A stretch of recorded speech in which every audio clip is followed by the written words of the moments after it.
Mudando de assunto agora, hoje é quarta, meio da semana, dia da coluna da Andresa Matais, que está aqui conosco no estúdio. E o assunto de hoje é o uso político da CPMI, mas eu vou deixar ela explicar. Andresa, boa tarde, seja muito bem-vinda. Oi, Neila, oi, Bianca, boa tarde para todo mundo aqui no programa. Pois eu só queria botar um pitaquinho no assunto que vocês falaram, que essa questão das empresas aéreas, né, da cobrança de bagagem, assim, tem muito lobby, Neila, do setor das companhias aéreas que estão correndo para dentro do Congresso para evitar mais esse pitaco aí no negócio deles. Então, acho que isso vai explicar um pouquinho também, porque dessa demora ou só dessa ameaça de fazer alguma coisa, porque talvez esse projeto não ande não, porque o lobby é bastante pesado ali das companhias aéreas. Com relação à CPMI do INSS, o que virou ali? É um grande instrumento da oposição para tentar fragilizar o governo nesse momento que o presidente Lula começa a despontar nas pesquisas eleitorais. O governo está todo em campanha, né? Descaradamente, de vez, assim, não tem mais nem se disfarça mais as ações eleitoreiras do governo para conseguir reeleger o presidente Lula. E a oposição está tentando pegar alguma coisa para desgastar o governo e evitar que seja aí uma lavada nas eleições de 2026. A gente não tem ainda um candidato da direita, né, desse centro-direita, que vai disputar com o presidente Lula. O Bolsonaro já escalou o Tarcísio, mas o Tarcísio está ali esperando o momento de entrar no jogo e também vai medir as pesquisas para ver se vai ter alguma viabilidade nessa disputa. Muita gente acredita que o Tarcísio possa ser esse componente novo que vai fazer com que as pessoas se apaixonem de novo, né, e se encantem pela política. As pesquisas mostram um cansaço do eleitor com relação à figura do presidente Lula, mas ao mesmo tempo tá meio que não tem tu, vai tu mesmo, né? Então, isso ainda a gente vai acompanhar durante esse processo de definição da direita. Enquanto isso, o que está acontecendo ali na CPMI? Muitos parlamentares que tinham saído da CPMI, por exemplo, Sóstenes, ali no começo, que essa CPMI foi uma derrota para o governo, né? Ela foi criada ali como uma rasteira para o governo, mas ao longo da CPMI, o governo conseguiu tomar conta da comissão, seja por decisões do Supremo Tribunal Federal, que estão sendo dadas aí em escala, né, para que as pessoas que vão prestar depoimento não precisem falar, seja para votação de requerimento mesmo. Eles conseguiram, por exemplo, derrubar a convocação do irmão do presidente, que é do Sindinap, que é um sindicato, né, que está entre os sindicatos que mais roubou dinheiro dos aposentados. E o irmão do presidente Lula disse que não tem nada a ver com isso. Eu só queria entender o que é que ele está fazendo lá até hoje, porque o sindicato já mostrou, né, que inflou ali os seus dados de filiados. Agora, o meu colega André Schauder já mostrou na coluna que ele perdeu 90% desses filiados, porque muitos nem existiam.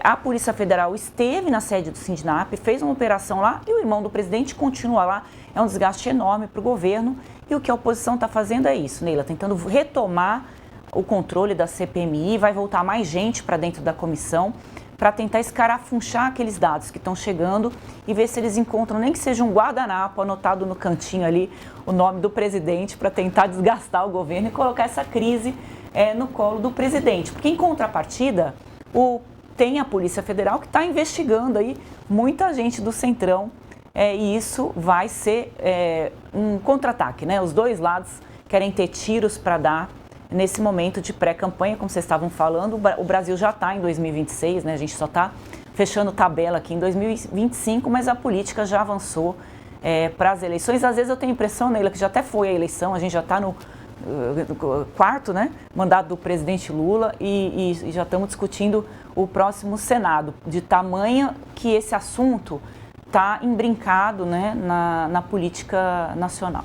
Interessante que ontem eu estava ouvindo uma análise, eu não vou nem me lembrar de quem, Andresa, e a pessoa falou, a possibilidade de um governo Lula 4. Meu Deus, um governo Lula 4. Eu não sei nem dizer qual foi a minha reação, se o tempo está passando de fato muito rápido, ou se a gente tem um presidente que está indo para um quarto mandato dentro de um país. Eu não sei nem dizer o que me deixou mais perplexa nessa análise que esse comentarista acabou fazendo. Eu estava achando que essa CPMI estava morrendo, desidratando e se afogando ali.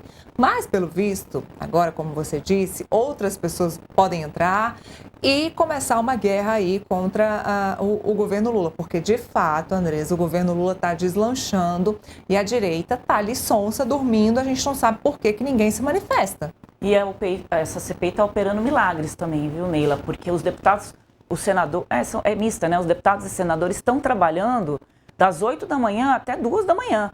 Então, assim, é algo inédito, assim, que a gente vê acontecer.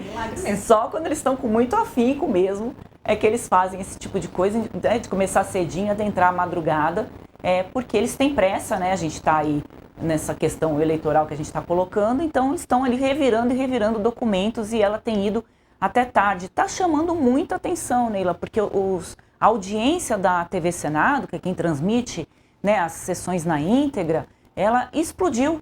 Principalmente por conta da audiência da CPMI. Então tem muita gente acompanhando, até porque a gente está falando aí de desvio de dinheiro de aposentados, que a farra foi grande, né, com o dinheiro público. Isso vinha acontecendo já há muitos governos, né, é fato que esse governo foi quem investigou, mas esse governo também não está isento do que aconteceu, porque também se lambuzou, muita gente se lambuzou desse esquema do INSS. Então eles ressuscitaram mortos, né? Muita gente que pegou empréstimo ali, que estava tendo o benefício descontado já estava morta. Você tem pessoas que fizeram o cadastro de forma enganada. Então tem de tudo ali, o governo está devolvendo dinheiro para também ter um argumento para as pessoas de que o governo é que está à frente dessas investigações, mas vai sobrar para todo mundo e a CPMI realmente está trabalhando como há muito tempo eu não via uma CPMI funcionar. Então está todo mundo ali disposto, cada um ao seu lado, a tentar mostrar os erros, né, que foram cometidos por um governo ou por o outro. Para a população é importante, né, a briga pode ocorrer, porque para a gente é importante que se descubra de fato quem são os políticos que estavam por trás disso, porque o careca do INSS, ou essa turma aí, né, que é um apelido mais esquisito do que o outro, todo mundo tem apelido ali, ela não estava roubando sozinha. Então, se o careca do INSS acumulou esse volume de patrimônio que é, assim, chocante, imagina, então, né, quem é que colocou o careca do INSS ali para se beneficiar. Então, em algum momento, o que se espera é que alguém abra o bico e conte, né, um pouco mais, afinal, de como é que esse esquema se dava da forma política, porque as indicações políticas no governo acabam, às vezes, resultando nesse tipo de situação, né, Neila? Ontem, Bianca, inclusive, a gente estava aqui no Contexto falando sobre essa CPMI terminar em pizza, mas pelo que a Andresa vem trazendo, não vai ser bem assim. Não. O que eu queria te perguntar, Andresa, é se você acha que essa dedicação toda do Congresso em olhar os detalhes, né, dessa CPMI com tanto afinco, também diz algo sobre o governo, né? Além de a credibilidade do governo ter aumentado, a comunicação melhorado, não tem outras coisas também para olhar? Não que isso não seja importante, é fundamental, como você disse, é o dinheiro público e também é o bolso de aposentados, de pensionistas, né, de gente vulnerável. É muito importante, mas não tem mais coisas acontecendo?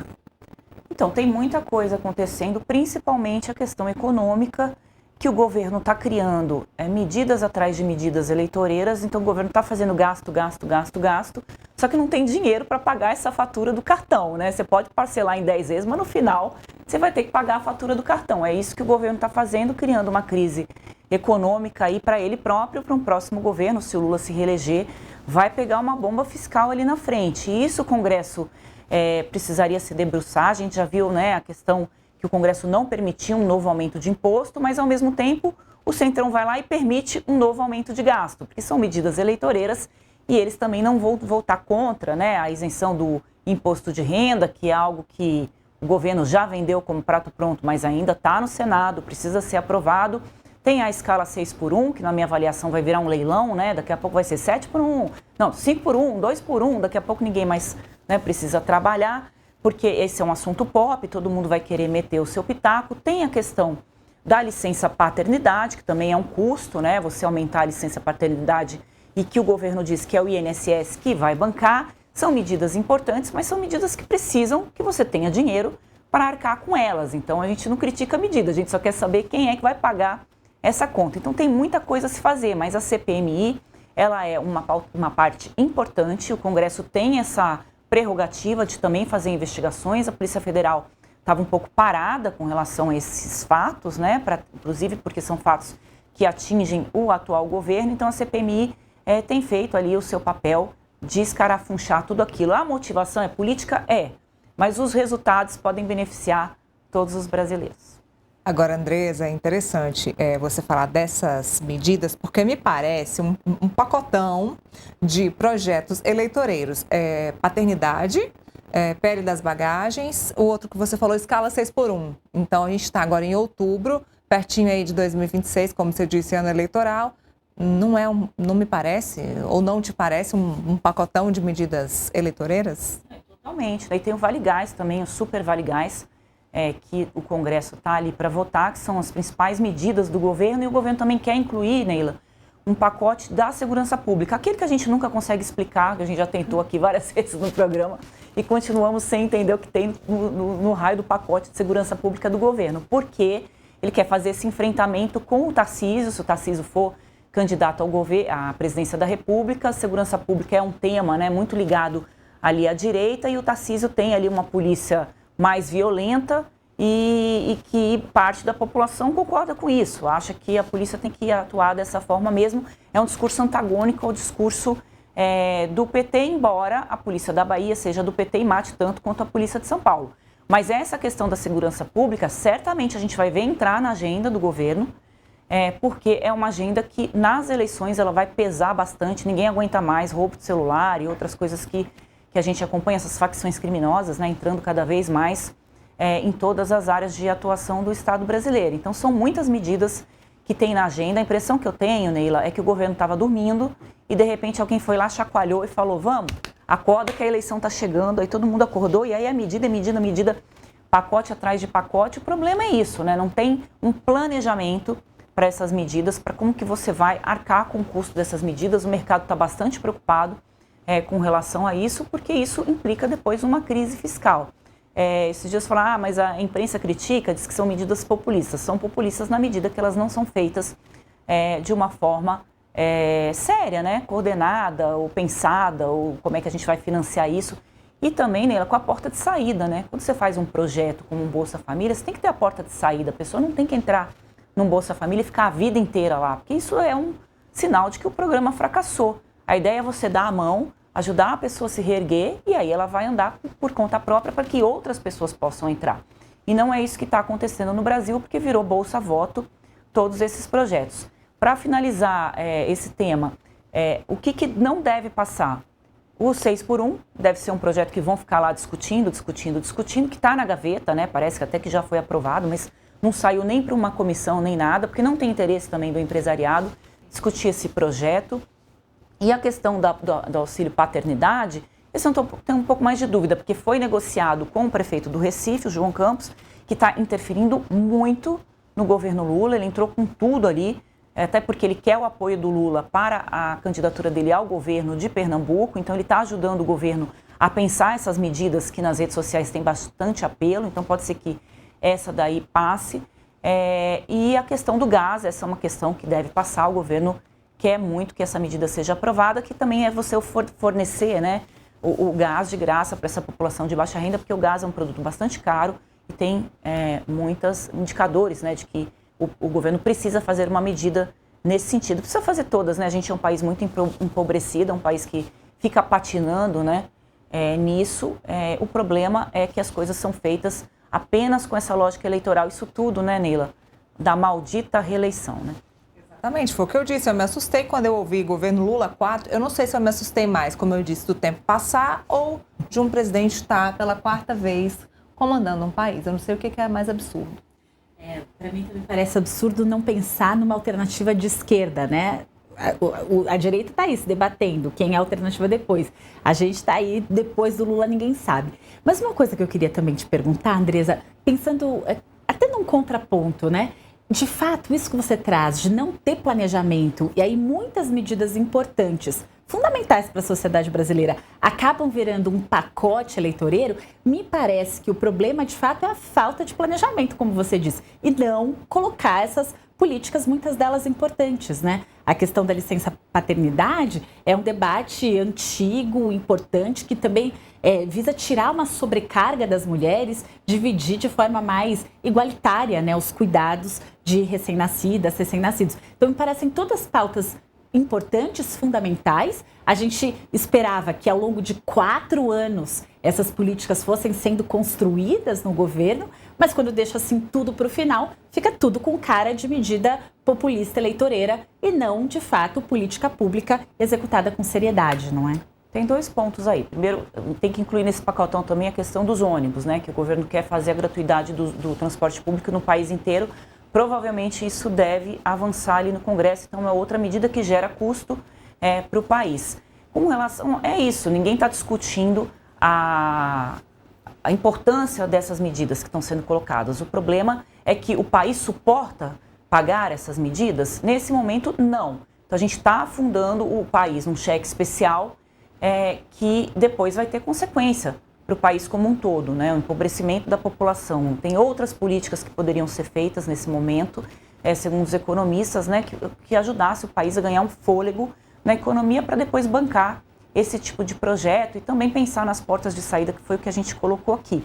Queria voltar na questão do que você ficou chocada, Neila, com os anos aí de mandato, né, que realmente a gente não está, né, é a primeira vez, né, que um presidente vai cumprir aí 4 mandatos, se o Lula for reeleito, então para a gente também é uma coisa muito nova, que era aquele projeto político do PT, que a gente viu ali no mensalão, que se falava que eram uns 20 anos de poder do PT. Isso foi uma das coisas que se colocou ali quando o governo estava fazendo aquele mensalão, que era uma caixinha, né, para comprar apoio político. Os empresários pagavam mesadas para a base do governo no Congresso para comprar apoio político, porque aí eles votavam tudo que o governo do Lula queria e assim se sustentava ali, né, uma operação política. O sistema se sustentava dessa forma até que veio, né, o Roberto Jefferson e explodiu tudo no mensalão, depois teve o petrolão e hoje, depois o orçamento secreto e hoje deve ter outros lãos aí que a gente está investigando, certamente quando soubermos vamos contar para todo mundo aqui no Metrópolis. Mas se você for ver, né, o Lula completando 4 anos, mais uns 2 anos e meio da Dilma, eles já conseguiriam cumprir essa meta, né, de ficar mais de 20 anos no poder no país. Se a gente tem uma eleição democrática, cabe ao eleitor definir quem ele quer e que proposta de governo ele quer para a sua vida. O problema é que, vamos lembrar, na última campanha, que era o Lula e o Bolsonaro, Lula nem apresentou proposta de governo, né? Foi aquela coisa protocolar ali, porque o TSE exige, mas ele disse que depois que ele ganhasse, que ele ia dizer o que ele ia fazer. Então as pessoas deram ali um cheque em branco e isso a gente vê muito, né? O país não discute propostas durante as eleições, a gente discute pessoas e acaba perdendo muito uma chance de definir que país nós queremos para os próximos 4 anos. Eu estou apostando que nas eleições do ano que vem a gente vai entrar um pouco mais em propostas, que como o Bolsonaro está fora da disputa, não vai ficar tanto essa coisa de Lula e Bolsonaro. Eu não quero o Bolsonaro, então vou votar no Lula. Mesmo não querendo Lula e vice-versa. Então acho que vai ser uma eleição que vai ter um espaço maior para a gente discutir um pouco mais de propostas e projetos para o país, de nação, para crescimento do Brasil, para que a gente não tenha mais cenas como essa que todo governo faz, que chegando às vésperas da eleição começa a tirar da gaveta tudo aquilo que é pop. E aí quem está mandando hoje, meninas, é o marqueteiro, né, do Palácio do Planalto e do lado lá do governo de São Paulo, também é o Tarcísio. Vamos reparar que eles estão espelhando propostas. Então o Lula lançou essa semana um outro projeto, que é dar dinheiro para as pessoas reformarem as suas casas. Sim. Super importante, né? Você ter esse ambiente, né? Você possa reformar, adequar, né? Para a sua vida, mas também é outra medida enquanto a gente está ali no sufoco, já devendo no cheque especial. E o Tarcísio também lançou um programa desse lá em São Paulo. Então a gente está vendo assim um espelhamento desses 2 polos aí que certamente vão ser bastante explorados na campanha de 2026. A conferir, eu também acho que vai sair por esse caminho. E queria te agradecer, Andresa. Obrigada pela participação, pela análise aqui com a gente. Coluna da Andresa Matais, lá no portal metrópolis.com, como eu sempre conto para vocês, aqui na esquerda da página tem os colunistas, lá no meio da página principal também estão os colunistas, então não tem dificuldade para encontrar, lá no portal metrópolis.com. Obrigada, Andresa. Obrigada, Neila. Prazer, Bianca, te conhecer. Um abraço para todo mundo. Prazer, obrigada.